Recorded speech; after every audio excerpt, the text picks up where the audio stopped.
Can I carry this around a little bit with me? I, unlike the way, am not a minister, and so I don't feel very comfortable standing behind a podium. And I think this will work fine. Well, thank you a lot for having me. And it's true, I've been working on this project on a university-related intergenerational community for the last 4 years, but bending the arc of aging has been going on for a very long time, particularly in the 20th century, in which when Social Security was put together in 1936, I believe, most people were not going to, I don't know if this is going to work. It's working? Occasionally.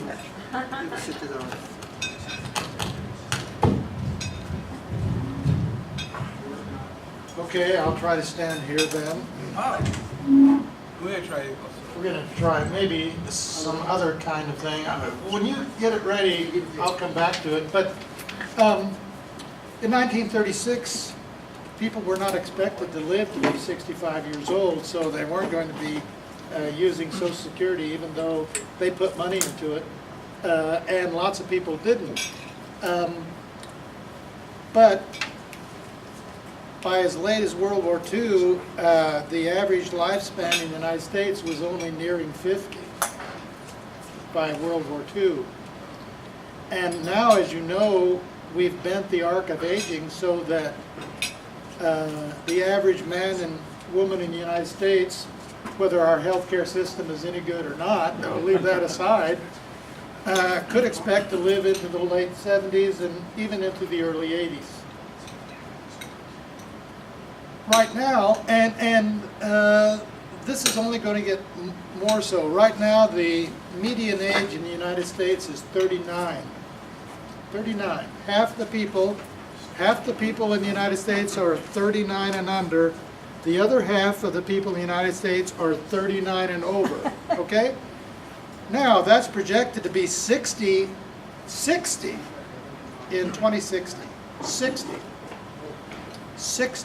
My grandsons, who are in their 20s now, will be in their 60s then, and they will be a part of that.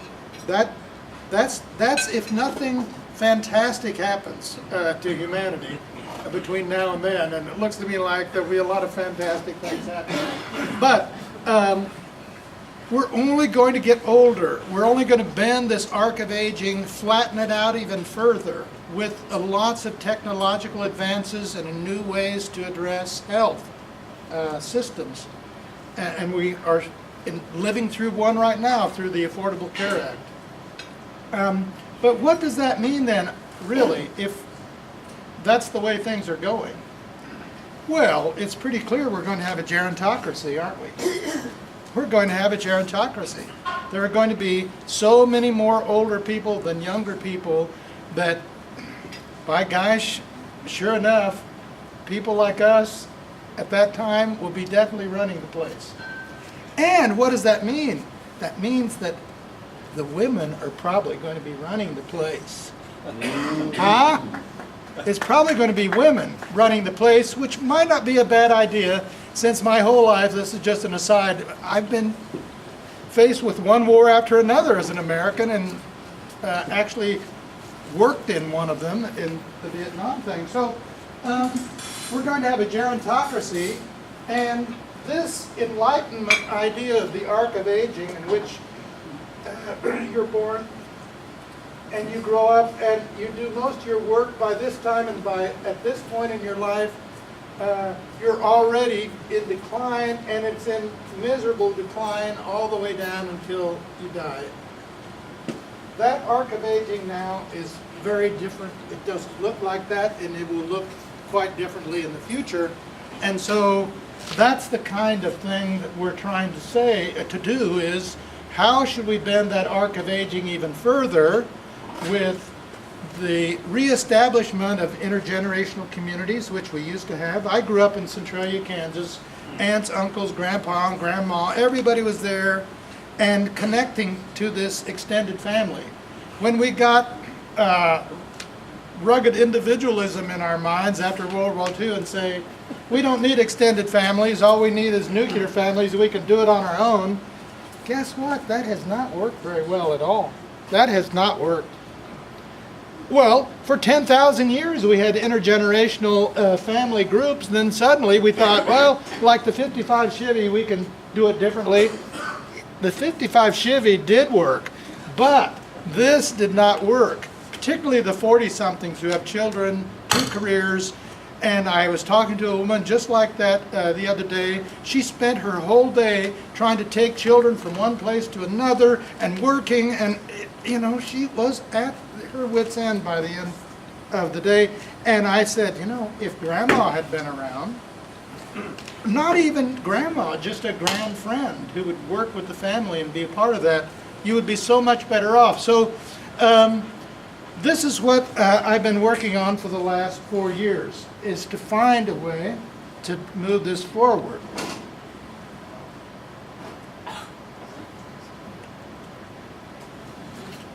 Where's my technician? I can't seem to move it forward here.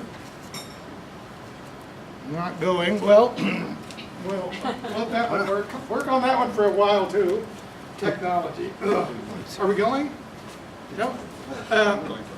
So here's how I got started. I'm an architectural historian. I was doing my work over in American Studies, teaching American architectural history.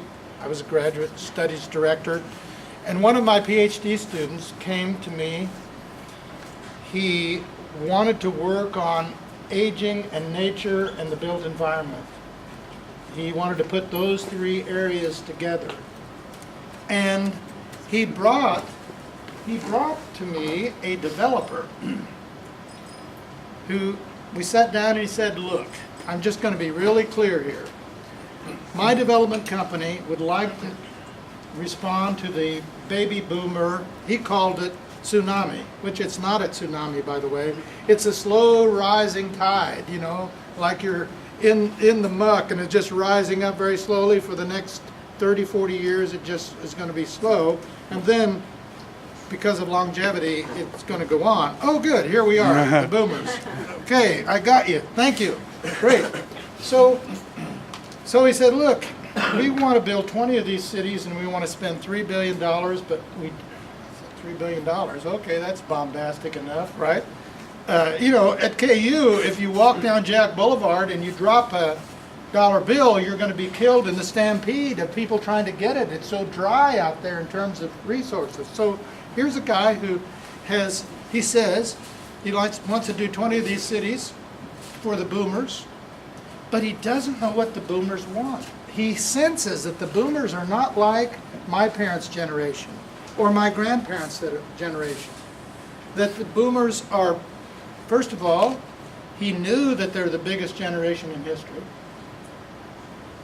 He knew that they were highly educated because they grew up in an egalitarian educational system, which we don't have anymore, by the way. You know, at KU in 1963, it cost $86.27 tuition per semester, and now it costs over $8,000 per semester. So we're probably never going to have the kind of educational awareness that we've had in the past, but very big, highly educated, an extremely diverse population, the boomers, more diverse than ever before, going to get even more diverse, but they're very different kinds of people. While they lost quite a bit of money in the crash of 2008, they still supposedly have about 70% of all the resources in our country. 70%.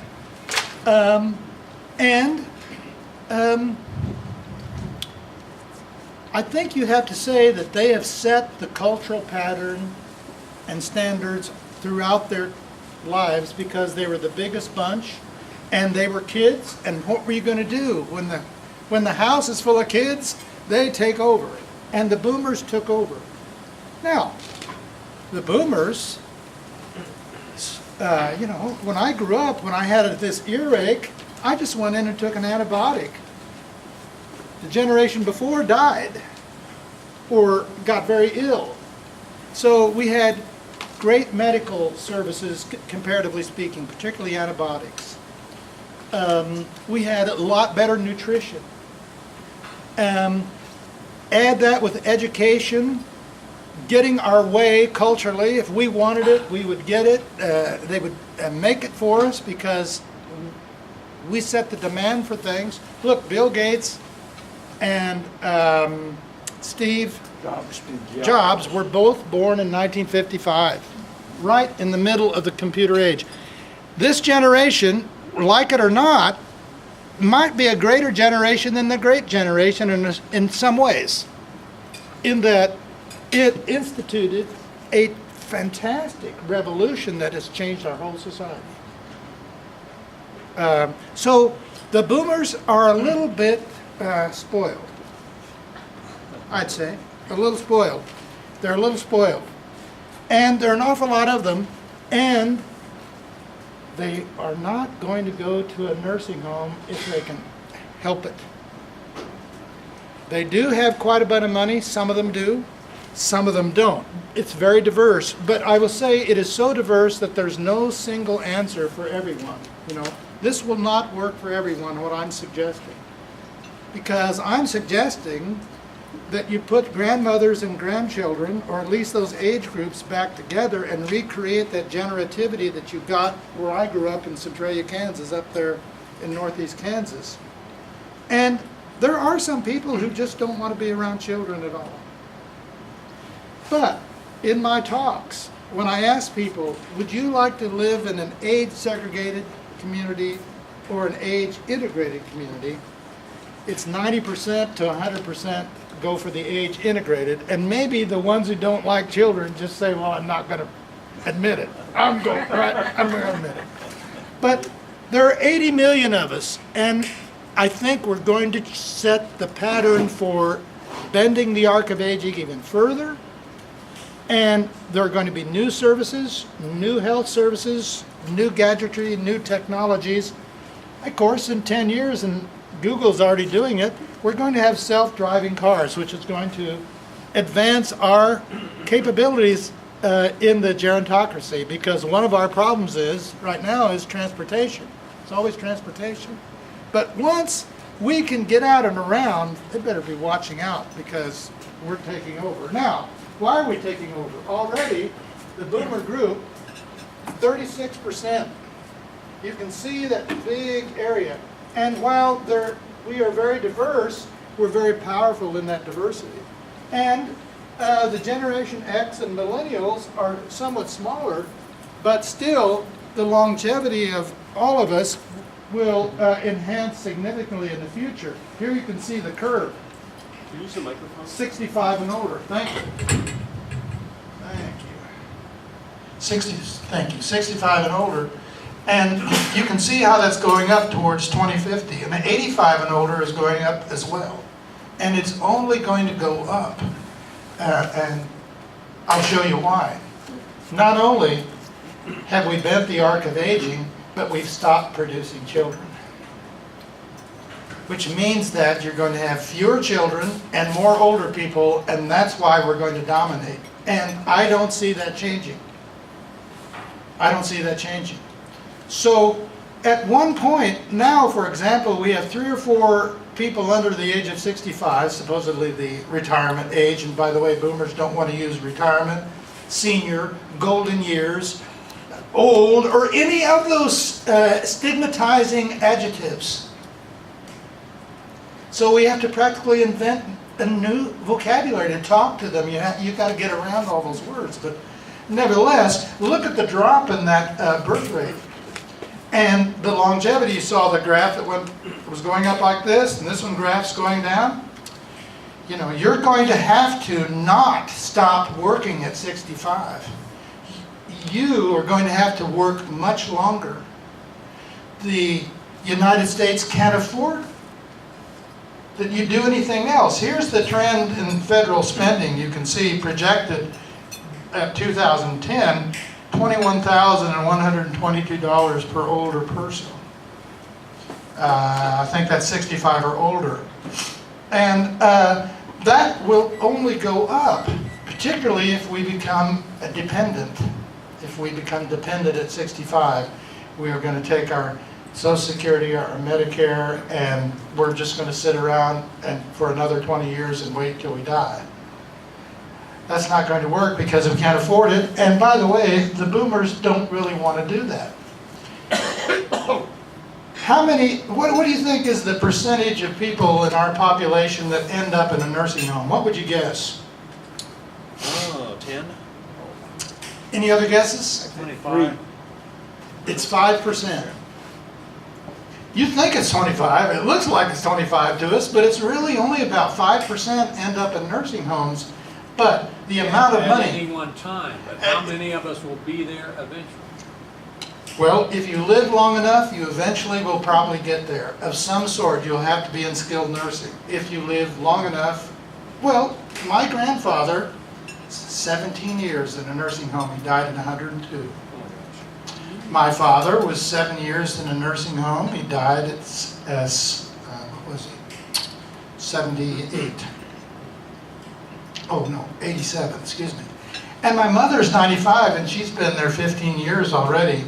And she is in great shape and she says, I'm going to beat my dad. So, yeah, most of us want to live right where we are for as long as we can, forever. That is a scenario that doesn't work out for everyone, eventually. So your point is well taken, sir. But whenever you go there, it's going to cost a lot more money. And I spend about $5,500 a month for my mother. Okay? Yeah. Guess what that does to your retirement, huh?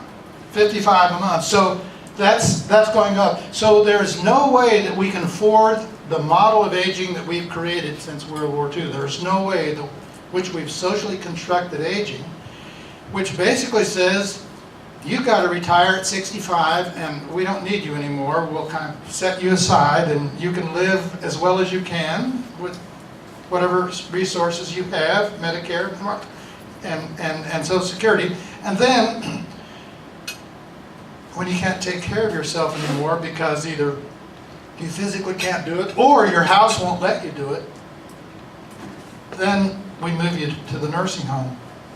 There's no way that can go because it's unaffordable unless, I mean, I don't know, maybe you can put out $6,000, $7,000 a month without wincing. Well, this poor professor can't do it, but I'm doing it. I'm doing it. And what did I do? I'm 69. The minute I got to be 62, I did this very thing too. I said, here, give me all that Social Security money right away at 62 and a half, because I knew what I was doing, what I had to pay for. So most people who are in trouble today, who are 65 and up, are going to take their Social Security. They're not going to wait. And that's going to cost us more. And they're going to live a lot longer, as we know. And we have, these boomers are in a variable situation. A third of them, fully a third of them, don't have any assets. Are just living paycheck to paycheck. Maybe they have a mortgage, but they might be underwater, but about 67% do have assets. So that's one of the variabilities that we have to think about as we formulate future community ideas. Affordability is always going to be an issue. And also, if you want an intergenerational community, you also want a socio-economically balanced community as well. You don't want just rich people. And you can't afford just poor people, whatever those words mean to you. So you have to find a mix and a way to do it, to reestablish communities that might help us bend this arc of aging. Really, the research shows that the connection between young people and old people and how that ties the community together creates something that researchers call generativity. That is, and I'll talk about it later, the kids get a lot out of it and the older people get a lot out of it, and well-being is going to be raised for everyone. But it is going to be expensive no matter how we cut it, and we can't expect the government to help us. It's not helping at all right now, so, what will happen next, I don't know. But these are the economic facts that we're dealing with. Now, this is the biggest fear of the boomers, right? This is the old-style nursing home. Nobody's building them anymore, but we got a lot of them, and a lot of them are 30 years old now and have to be retooled. They don't have to look this way, but what I say to people is that in America, we know definitely two kinds of architecture. Everybody can recognize it. One is McDonald's, right? And the other is the nursing home. You drive within 100 yards of a nursing home, or a quarter of a mile from a nursing home, and you see it out on the edge with this long, narrow corridor being expressed with maybe a touch of neoclassical or whatever, and you say, nursing home. And I have yet to find anybody answer this question positively, and I don't want to pick on you, but I want to ask you a question. How would you like to go to the nursing home tomorrow? Never. No, I know what the answer to that question is. So if we don't like it, if we don't want to send our folks there, we don't want to go there, the people who work there don't want to work like this, and it's very expensive, and there are other alternatives, why do we keep doing this? Why do we keep doing it? So what I'm suggesting is, given the situation and given the boomers ready to do something different, maybe we should socially reconstruct the way we look at aging in our country. And rather than try to invent something that's never happened before, why don't we just go back to the 10,000 years of experience in which we had extended families? And you say, well, you can't do it because the kids have to get a job over in, like two of my kids, one's in Maine, 2 grandchildren there, 2 grandchildren in Colorado Springs. How are you going to do it? Well, you can't put it together in the same way through blood relationships often, although certainly that will happen. You have to get people back in generational relationships that benefit everyone, and don't have us go it alone. So we want to avoid this. All 5% or more of us, whatever that percentage is. 5% seems low to me as well, but statistics, by the way, in gerontology are all over the place. So the future. We're going to get off. We're going to do a paradigm shift, and we're going to be looking at so-called successful aging. That is,